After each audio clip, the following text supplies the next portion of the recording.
Hola y buen día. Que hoy puedas escuchar la voz de Dios hablando directamente a tu vida. Bueno, estamos recordando aquellas plagas que Dios enviaba con el fin de que el faraón deje en libertad al pueblo de los judíos. Pero Dios sabe cómo tratar a cada persona. Y fue así también como este rey de aquella nación de Egipto, que incluso se consideraba como un dios, pero aún así Jehová trataba con él. Pues como solía decirme una persona que bendijo mucho mi vida, mientras tenga vida hay esperanza. Hoy leemos la continuación después de que aquella plaga de las diversas moscas fue enviada a Egipto. En Éxodo 8, 25 al 32 dice de la siguiente manera: Entonces el faraón mandó llamar a Moisés y a Aarón y les dijo: De acuerdo, vayan y ofrezcan sacrificios a su Dios, pero háganlo aquí dentro del reino.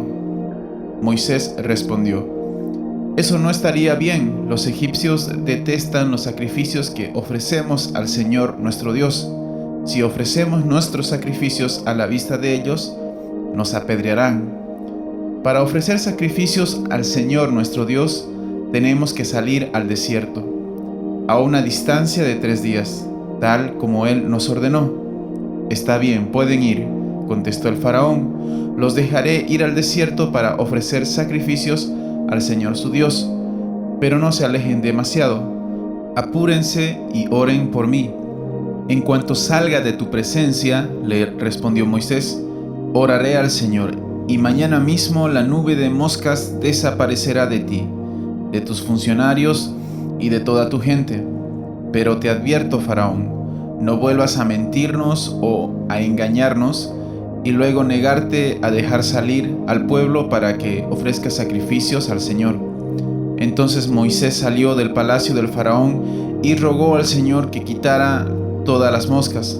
El Señor hizo lo que Moisés pidió, y los enjambres de moscas desaparecieron del faraón, de los funcionarios y de su gente. No quedó ni una sola mosca.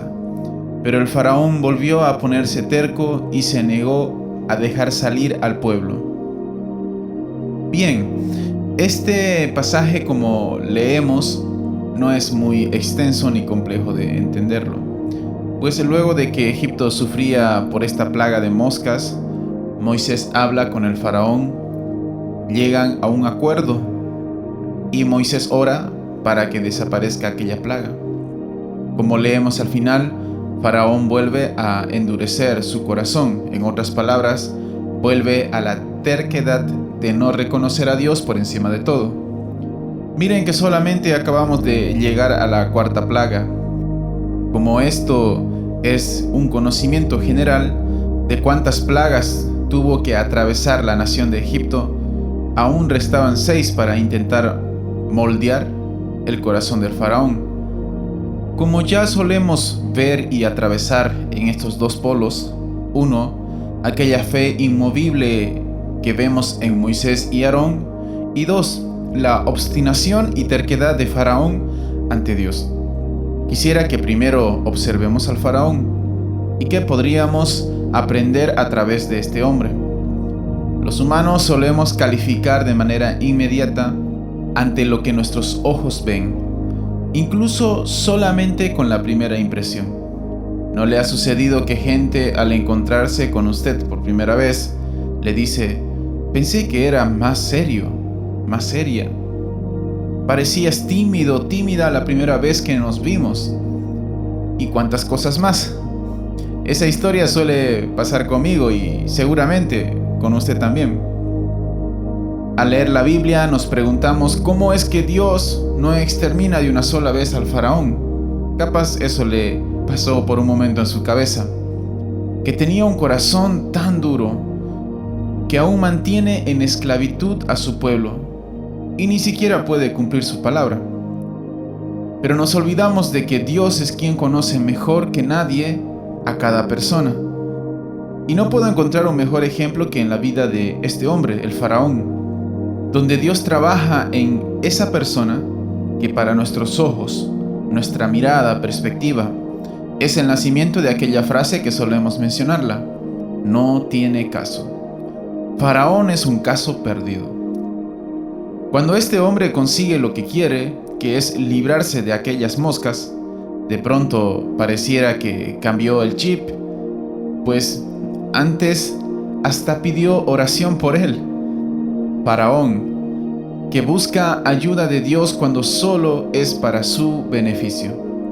Pero el momento en que obtiene lo que quería, se olvida de Dios y vuelve a la dureza de su corazón.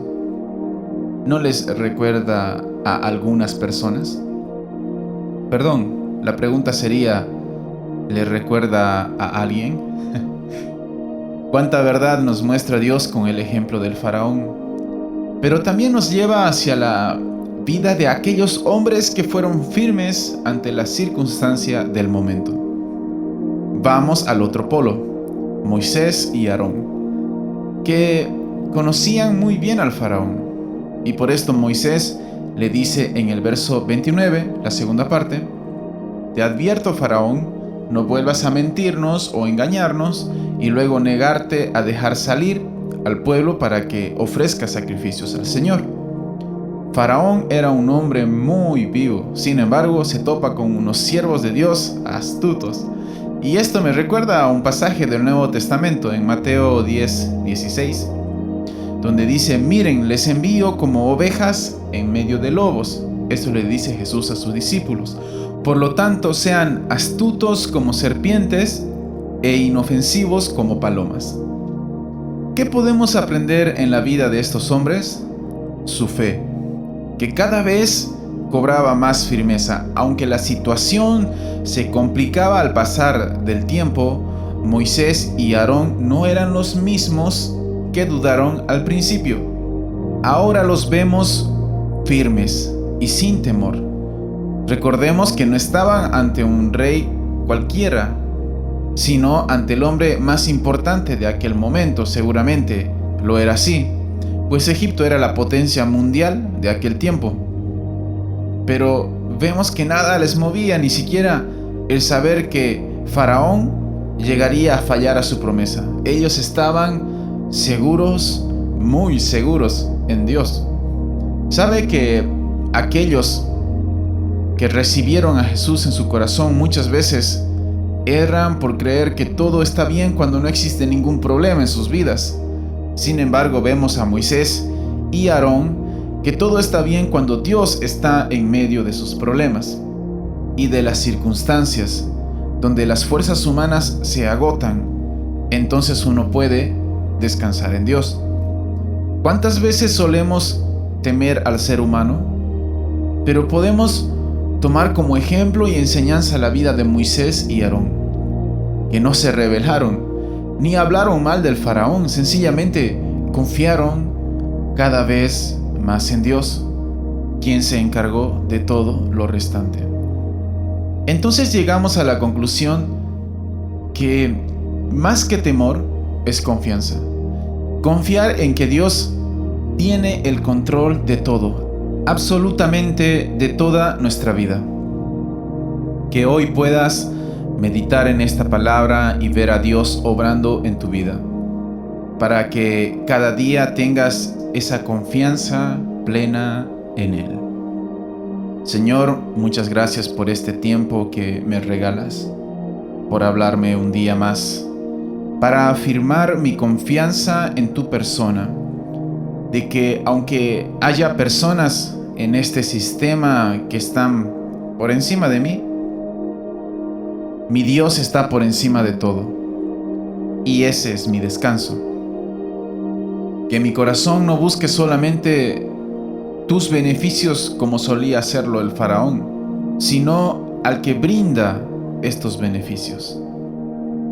Bendigo tu nombre, Señor, y entrego este día en tus manos. En tu nombre, amén.